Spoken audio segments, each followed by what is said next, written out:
Olá, meu amigo e minha amiga, sejam bem-vindos a mais um Portal do José. Temos assuntos muito importantes para tratarmos aqui, mas eu começo nosso papo te perguntando para que você reflita.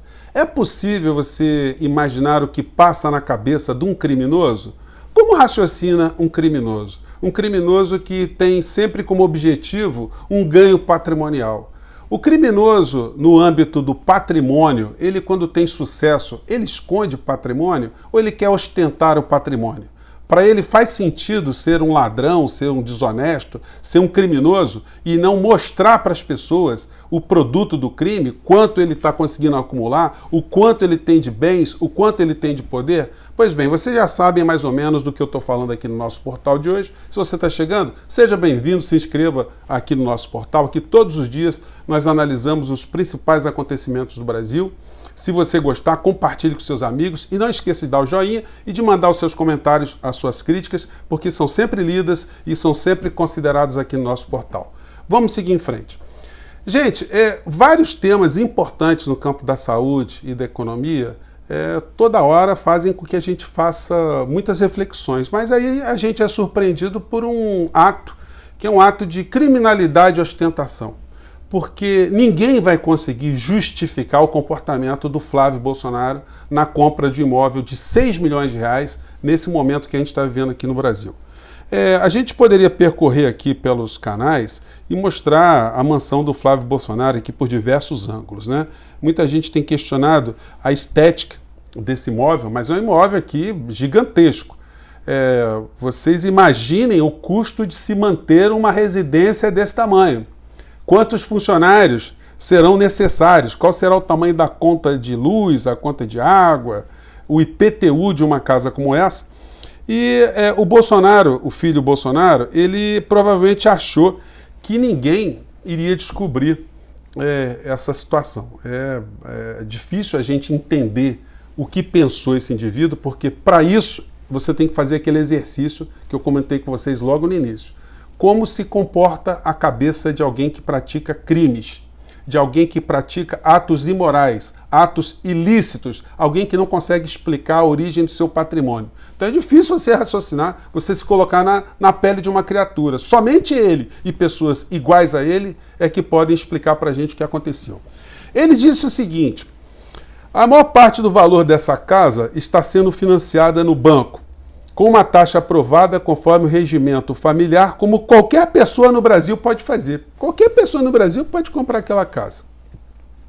Segundo ele, a escritura de venda do antigo apartamento está na fase de elaboração e deve se tornar pública em breve. Olha só, mentira tem perna curta, né? Os jornais todos já foram para os cartórios, todos onde o Flávio Bolsonaro tem muitos imóveis registrados e não tem nenhum imóvel que está sendo objeto de alguma tratativa de compra e venda. Então ele vai tentar correr agora para esquentar uma situação que evidentemente não se sustenta. O filho mais velho do presidente alega ao fim que já oficiou o Gabinete de Segurança Institucional, quer dizer, o general Heleno, para intensificar a segurança no entorno da sua residência. E o general Heleno não deu nem um toque no indivíduo, homem da inteligência, não foi falar para o filho do presidente, dizer, amigo, você está sendo investigado, rachadinha. Aquela loja de chocolate que todo mundo sabe que é uma fajutagem total, ninguém pode retirar 30 mil reais em dinheiro de uma loja de chocolate num único dia, que nenhuma loja de chocolate, nenhum empreendedor no Brasil recebe dinheiro em caixa eletrônico. Meu amigo, se você tem um pequeno comércio, tem um pequeno restaurante, você tem uma lojinha, uma oficina mecânica, você é prestador de serviço, alguém deposita dinheiro em envelope para você no teu negócio? Mas na loja de chocolate de Flávio Bolsonaro isso acontecia. Ele começou na política aos 20 anos, levado pelo pai, aos 21 era deputado estadual no Rio de Janeiro, e se a gente fosse pegar o salário dele daquela época para os dias de hoje, se ele não gastasse nenhum centavo, ele teria hoje, sem correção, 4 milhões de reais. Então ele não pode estar comprando imóvel de 6 milhões de reais, dando 3 milhões de entrada e ter uma coleção de imóveis aqui no Rio de Janeiro, em zonas nobres e, sobretudo, imóveis comerciais também.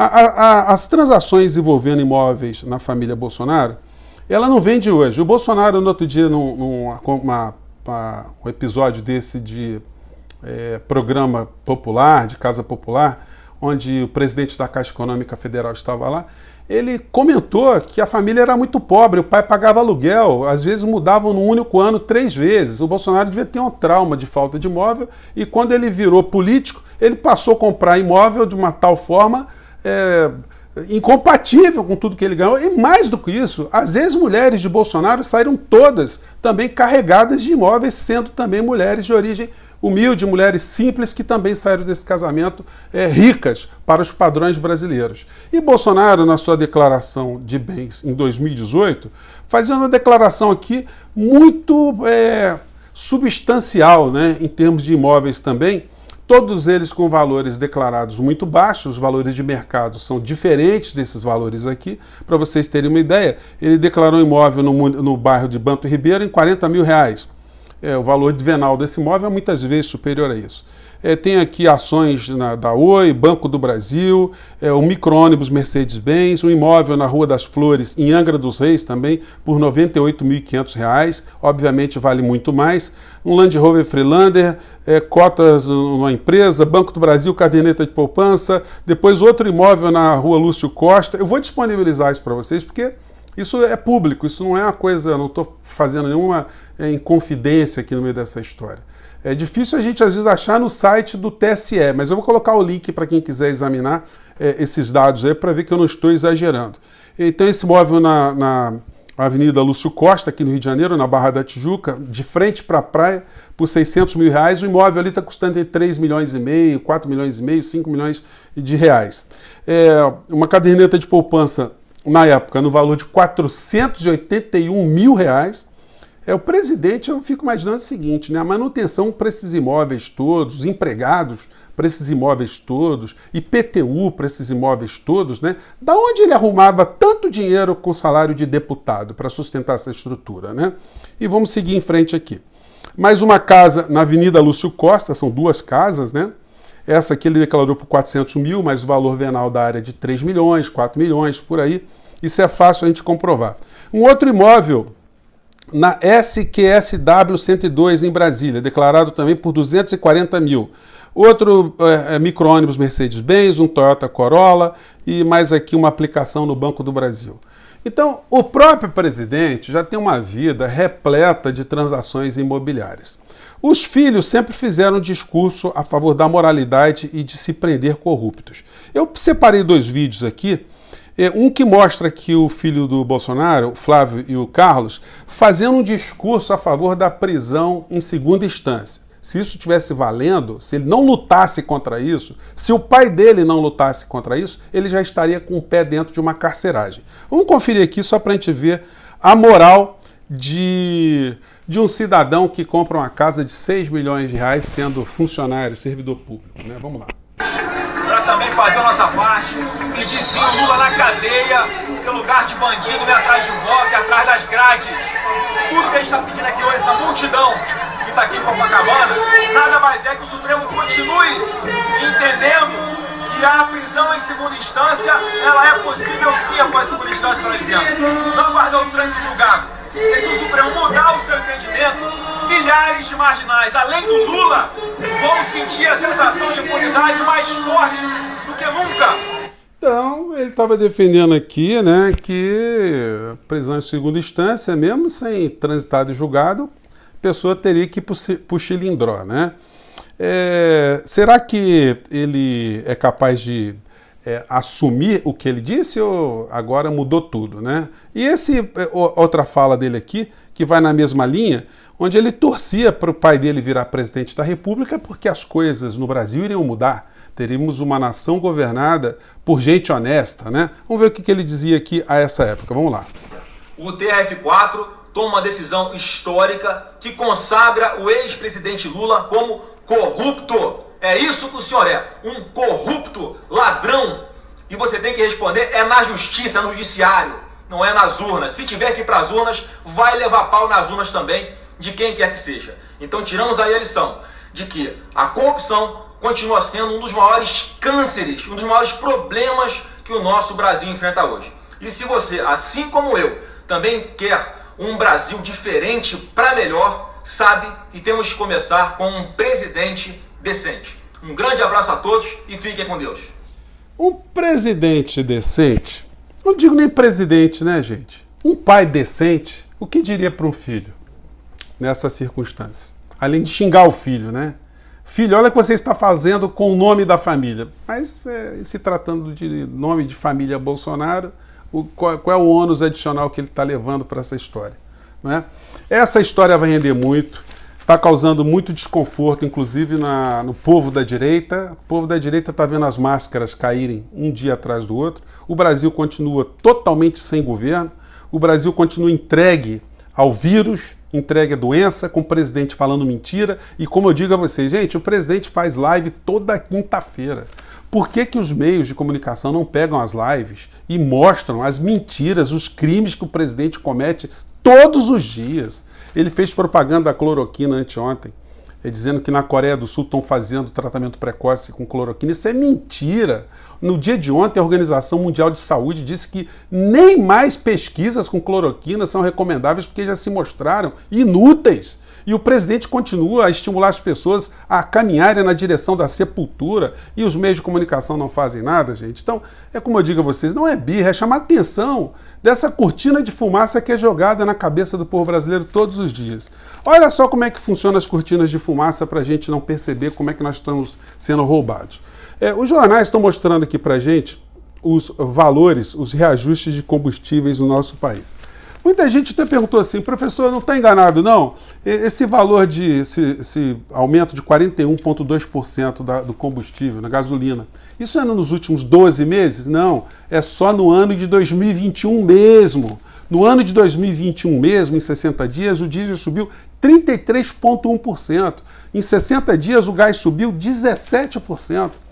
Aí eu pergunto a vocês, diante de uma notícia tão impactante que vai mexer com as nossas vidas, o nosso custo de vida vai subir mais ainda, qual foi o tratamento que os meios de comunicação deram a um fato tão nevrálgico que atua sobre os 210 milhões de brasileiros? A gente pega o principal jornal de penetração no nosso país, o Jornal Nacional, e aí a gente vai ver que eles gastaram um pouco mais de 20 segundos para falar sobre esse assunto. Vamos conferir aqui.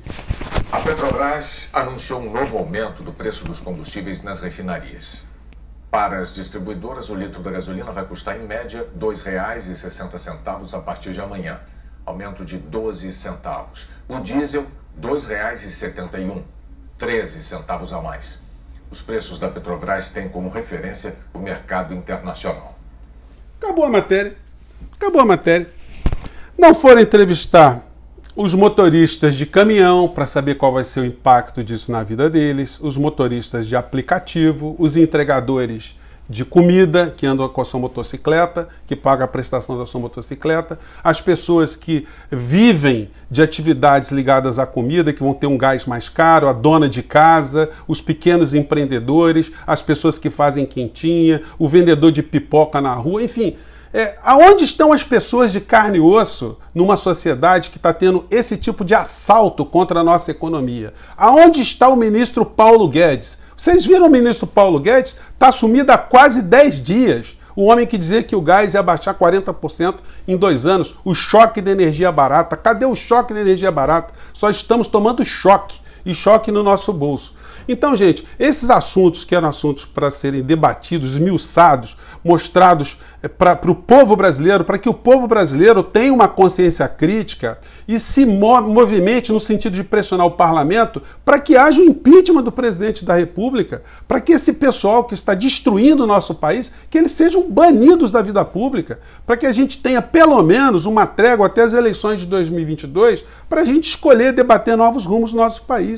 Será que é esse o nosso destino? A gente tem que suportar um genocida à frente da nossa pátria, destruindo o nosso povo, destruindo a nossa saúde, destruindo a nossa economia, a nossa soberania, com todo tipo de cúmplices e com essa família que, dando um tapa na cara do povo brasileiro, fica fazendo esse tipo de criminalidade e ostentação, porque ninguém vai conseguir explicar que esse tipo de transação é uma transação moral, é uma transação ética, é uma transação comum e corriqueira para qualquer cidadão brasileiro, como o filho do presidente disse nessa matéria, né?